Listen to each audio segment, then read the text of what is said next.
दोस्तों, स्वागत है आपका हमारे चैनल पर। आज हम लोग बात करेंगे कि हिंदू धर्म में अंतिम संस्कार के वक्त लाश के सर पर 3 बार डंडे क्यों मारे जाते हैं और अंतिम संस्कार के अलग अलग रहस्यों के बारे में भी जानेंगे। वीडियो को शुरू करने से पहले अगर आप हमारे चैनल पर पहली बार आए हैं तो चैनल को सब्सक्राइब कर लीजिएगा और बेल आइकन को भी प्रेस कर दीजिएगा, जिससे आपको नोटिफिकेशंस मिलते रहें और वीडियो को पूरा जरूर देखिएगा, वीडियो स्किप ना करें। चलिए वीडियो शुरू करते हैं। दोस्तों, भारतीय संस्कृति की कई ऐसी रस्में हैं जिनके बारे में शायद ही हम लोग जानते हैं। हालांकि जीवन में कई ऐसे मोड़ आते हैं जब इन्हें करने और समझने का मौका हमें मिलता है। दाह संस्कार के समय की गई रस्में भी कुछ इसी प्रकार की हैं, जिन्हें हम अपने परिवार के किसी सदस्य के जाने के वक्त ही जान पाते हैं। हालांकि कई लोग इसे दकियानूसी भी मानते हैं, मगर हमारे संस्कारों में मौजूद ये नियम जितने शास्त्रों में बताए गए हैं, उतना ही ये वैज्ञानिक दृष्टि से भी सत्य और फायदेमंद है। तो चलिए आज हम अपने हिंदू धर्म से जुड़े कई ऐसे मान्यताओं के बारे में बताते हैं जिसे साइंस भी इनकार नहीं कर सका। दाह संस्कार के नियम। हिंदू धर्म में मृत व्यक्ति के पार्थिव शरीर को शीघ्र जलाने का नियम है। ऐसी मान्यता है कि पार्थिव शरीर को तुरंत जलाने से हमारी आत्मा को मुक्ति मिलती है और हमारे जीवन भर में किए गए पाप आसानी से धुल जाते हैं। अगर हम इस बात को साइंस के नजरिए से देखें तो साइंस का ये मानना है कि मौत के कुछ ही समय बाद मनुष्य के शरीर में कई प्रकार के सूक्ष्म जीव उत्पन्न होने लगते हैं, जिससे शरीर बुरी तरह से क्षतिग्रस्त होने लगता है। शरीर को क्षतिग्रस्त होने से बचाने के लिए जितनी जल्दी हो सके शरीर का दाह संस्कार कर देना चाहिए।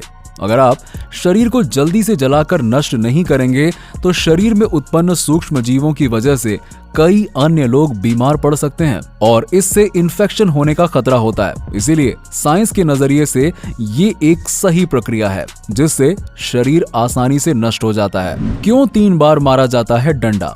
दोस्तों, ये एक तरह का रस्म है। एक बार जब चिता जलती है तब कर्ता, जो कि मुखाग्नि देते हैं, बांस के डंडे से मृत व्यक्ति की खोपड़ी पर 3 बार मारते हैं, क्योंकि एक बार में वो आसानी से नहीं टूटती है, इसीलिए 3 बार मारने की प्रथा है। परंतु जब वो खोपड़ी या कपाल को 3 बार डंडा मारकर तोड़ते हैं तो गर्मी की वजह से वो आसानी से टूट जाती है। दूसरा तर्क ये भी दिया गया है कि आत्मा का दुरुपयोग होने से बचाने के लिए इसे तोड़ दिया जाता है। धारणा यह भी है कि तांत्रिक लोग उस शरीर के सिर की फिराक में रहते हैं, जिससे कि आत्मा का दुरुपयोग किया जा सके और उसको प्रभाव में लेकर गलत काम करवाया जा सके। साइंस की दृष्टि में ऐसा करना गलत नहीं होता, क्योंकि आग की वजह से पूरा शरीर तो नष्ट हो जाता है, मगर सख्त खोपड़ी के अंदर मौजूद दिमाग पूरी तरीके से नष्ट नहीं हो पाता। अगर खोपड़ी को तोड़ा न जाए तो बाद में इस खोपड़ी में कई प्रकार के सूक्ष्म जीव उत्पन्न होंगे और अगर उस मनुष्य के अंदर कोई बीमारी होगी तो इस खोपड़ी की वजह से कई और लोगों में ये बीमारी फैल सकती है। इसी वजह से जलाते वक्त खोपड़ी को डंडे मारकर तोड़ दिया जाता है। इसीलिए किया जाता है पिंडदान। दोस्तों, दाह संस्कार के समय मृत व्यक्ति के पुरुष परिजनों के सिर मुंडवाने की प्रथा चली आ रही है। इस तरह मृत व्यक्ति के प्रति अपना श्रद्धा सम्मान व्यक्त करने के साथ ही ये इस बात का भी द्योतक है कि अब उनके ऊपर मृत व्यक्ति से जुड़ी सारी जिम्मेदारियां आ गई हैं। इसके अलावा दाह संस्कार के बाद 13 दिनों तक व्यक्ति का पिंडदान करते हैं।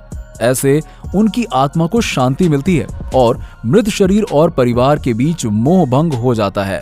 ऐसे भी हिंदू धर्म में मृत्यु को शोक न मानकर मोक्ष प्राप्ति की संज्ञा दी जाती है। इसीलिए जिसे पूरा जीवन व्यतीत करने के बाद मृत्यु आती है उसे मुक्ति प्राप्ति हुई कहा जाता है। क्यों देते हैं मृत्यु भोज? दोस्तों, भारतीय वैदिक परंपरा के 16 संस्कारों में दाह संस्कार सबसे अंतिम है। इसके अंतर्गत कपाल क्रिया, पिंडदान के अलावा घर की साफ सफाई भी शामिल है।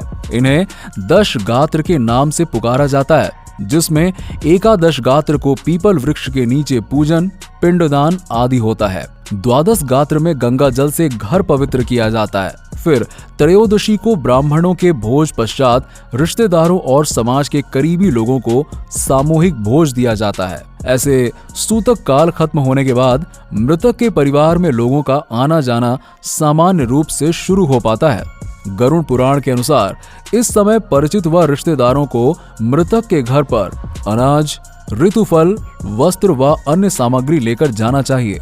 ऐसे मृतक के परिवार के साथ रहकर साथ में सादा भोजन पकाने खाने से उनका दुख कुछ कम होता है, मृत व्यक्ति के प्रति ढाढ़स बनता है। दोस्तों, ये सारी मान्यताएं हैं जो हिंदू धर्म में किसी का देहांत होने के बाद की जाती हैं। इन सभी के पीछे कोई ना कोई पौराणिक कहानी भी है और इसके साथ ही इन सभी का साइंस से जुड़ा हुआ तथ्य भी है जो कि इन परंपराओं को सत्य बताता है। दोस्तों, आप इन सभी चीजों के बारे में क्या कहना चाहते हैं हमें नीचे कमेंट करके जरूर बताइए। अगर आपको वीडियो पसंद आया हो तो वीडियो को लाइक जरूर कीजिएगा और अपने दोस्तों के साथ जरूर शेयर कीजिएगा। चैनल को सब्सक्राइब करना बिल्कुल ना भूलें और बहुत बहुत धन्यवाद हमारे चैनल को इतना प्यार देने के लिए।